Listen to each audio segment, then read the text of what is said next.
शुक्लांबरधरं भुजगशयनं पद्मनाभं सुरेशं विश्वाधारं गगनसदृशं मेघवर्णं शुभांगं लक्ष्मीकान्तं कमलनयनं योगिभिर्ध्यानगम्यं वंदे विष्णुं भवभयहरं सर्वलोकैकनाथं। नमस्कार मित्रों, मैं आचार्य अन्नपूर्णानंद स्वागत करता हूं आपका अपने यूट्यूब चैनल पर।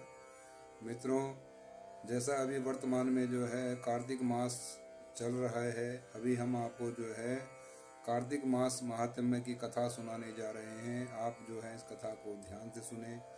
ये कथा हमारे यहाँ सनातन धर्म में वैदिक धर्मानुसार जो है ये मास जो है परम पवित्र मास है। जैसे इसमें जो है दीपावली पर्व भी आता है। जैसे 3 रात्रि हमारे यहाँ कहा जाता है, काल रात्रि, महारात्रि और मोहरात्रिश्च दारुण। तो ये जो है का महारात्रि जो है दीपावली पर्व को बोला जाता है, जो कार्तिक मास महात्म्य में आती है। अभी हम आपको जो है इस कथा को सुनाने जा रहे हैं, आप ध्यान से सुनिएगा। जैसे हमारे सनातन वैदिक धर्मानुसार कहा जाता है कि देव मनुष्य ही देव योनि में जाते हैं। क्षीणे पुण्य मर्त्य लोकम विशंति। जैसे भगवत गीता में स्पष्ट लिखा हुआ है कि जब देवताओं के पुण्य क्षीण हो जाते हैं तो वो जो है उन्हें पुनः इसी पृथ्वी पर आना पड़ता है। तो इसका अर्थात सीधा सा मतलब है कि मनुष्य ही देव योनि को प्राप्त होता है। और किस प्रकार देव योनि को प्राप्त होता है, ये हमको जानना चाहिए, पहचानना चाहिए कि हमारा सनातन वैदिक धर्म जो है ये आओ करके सीखे वाला हमारा जो है सनातन वैदिक धर्म की जो है वो परिपाटी है। जब हम करेंगे, जब हम समझेंगे, तब हमको समझ में आएगा कि ये क्या हमारे सनातन धर्म में। जैसे कि जो है कार्तिक मास महात्म्य में भगवान माँ सत्यभामा जी जो है भगवान श्री कृष्णचंद्र से पूछती हैं कि हे नाथ, आप मुझे ये बतलाएं कि 16,108 पटरानियों में मैं आपको प्रिय क्यों हूँ, उसका कारण क्या है, मैं ये जानना चाहती हूँ। मतलब सत्यभामा जी के मन में भी ये विचार आ रहा है कि भगवान मुझे ही इतना प्रेम क्यों करते हैं, इसका कारण क्या है। तो भगवान श्री कृष्ण जो है सत्यभामा जी को कार्तिक मास महात्म्य में इस कथा को सुना रहे हैं कि सत्यभामा तुम जो है मुझे क्यों प्रिय हो, इस कथा को सुना रही हैं। आइए सुनते हैं, जानते हैं कार्तिक मास महात्म्य को।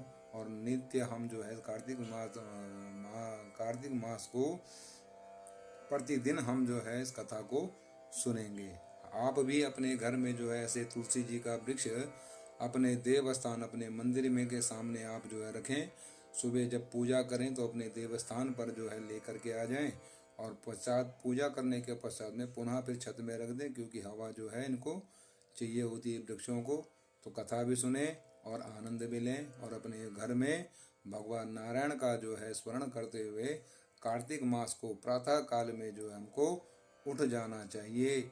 और कार्तिक मास में विशेष ध्यान रखने वाली बात यह है कि लहसुन, प्याज इत्यादि का हमें बिल्कुल भी प्रयोग नहीं करना चाहिए। ये परम पवित्र मास है। इसको जितना सात्विक भाव से हम इस कार्तिक मास महात्म्य को हम सुनेंगे, समझेंगे, तो हमको ज़्यादा समझ में आएगा। आइए प्रवेश करते हैं कार्तिक मास महात्म्य में। बोलो श्री राधा कृष्ण भगवान की जय। ओम नमः हरि ओम अम्बुवं स्वं सहस्रशीर्षः पुरुषः सहस्राक्षः सहस्रपादः स भूमिगुं सर्वतस्पृतात्यतिशतसाङ्गुलं मा पुरुष एवेदगुं सर्वं यद्भूतं यदभाव्यमावतामृतदुषेणान्नेनातिरोहति तावानसमहिमातु ज्ञाया स पूरुकः पादौ स विश्वभूतानि त्रिपादशामृतं दिवि त्रिपादोर्धौतपुरुकः पादौ सेहापवत्मनः ततोऽभ्यहं जग्रामशासनानसनेऽभिजतो विराडजातविराजो अत्यर्चितपश्चात् भूमिमतो पुरः तस्मादज्ञातबोधः सम्प्रतं विकथा जन्मावशतान्नारण्याग्राम्या चते तस्मादज्ञातबोधर्चः सामान्यचक्रे तस्मादजायतो तस्मात् स्वाजायन्तदेकेजो भयतागावो चक्रे तस्मात् अजावयः तं जगम्बरे पुरुषं पुरुषं जातमग्रधातेन देवाजन। ओम श्री गणेशाय नमः। श्री वेद पुरुषाय नमः। ओम शांताकारं भुजगशयनं पद्मनाभं सुरेशं विश्वाधारं गगनसदृशं मेघवर्णं शुभांगं लक्ष्मीकान्तं कमलनयनं योगिभिर्ध्यानगम्यं वन्दे विष्णुं भवभयहरं सर्वलोकैकनाथं श्रीपुराणपुरुषोत्तमाय नमः।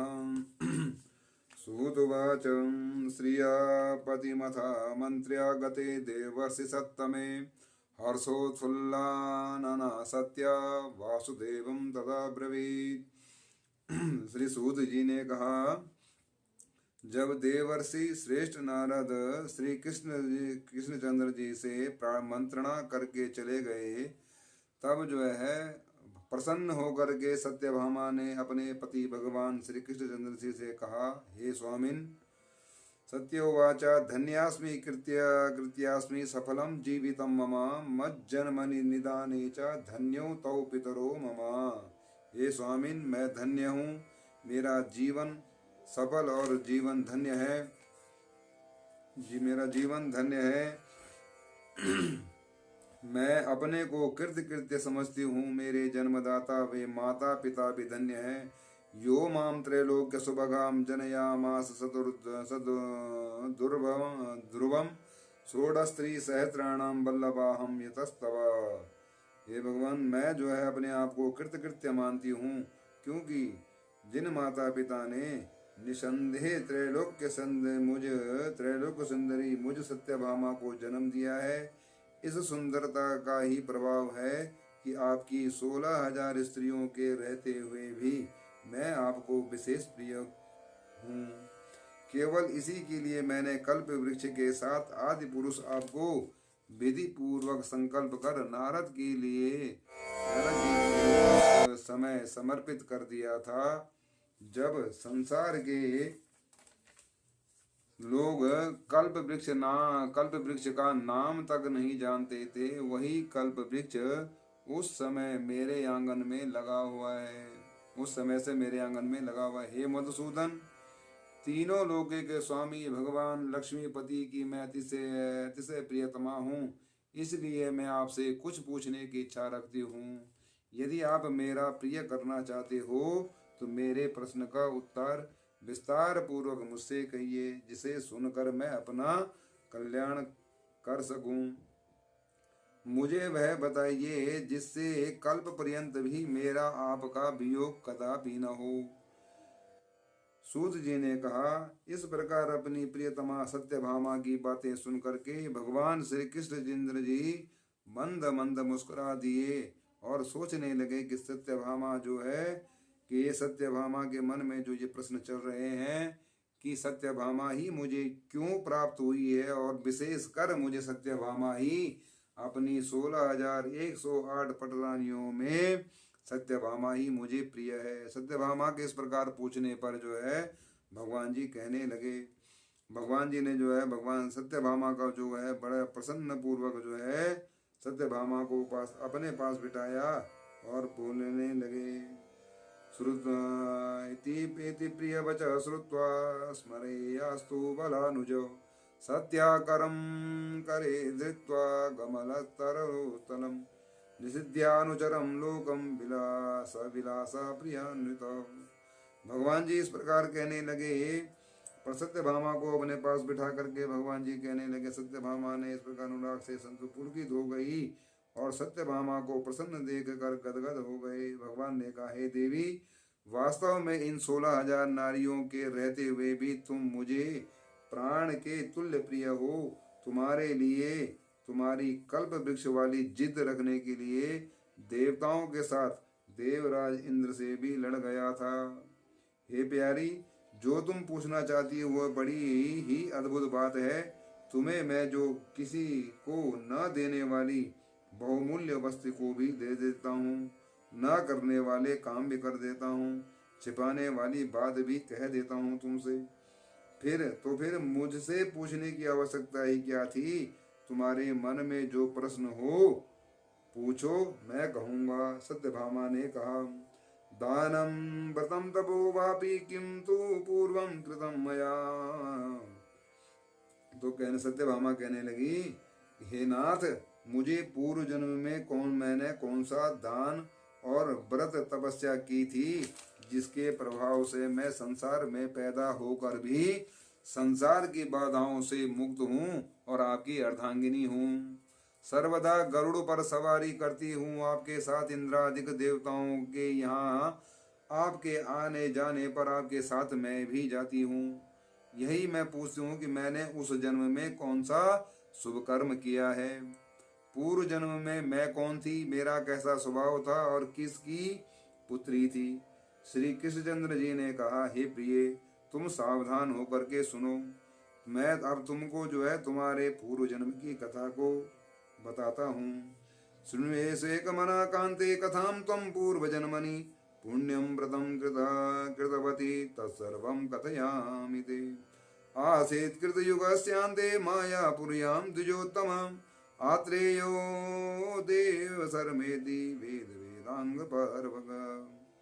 तो भगवान जी कहने लगे, मैं तुम्हें पूर्व जन्म की कथा कहता हूँ।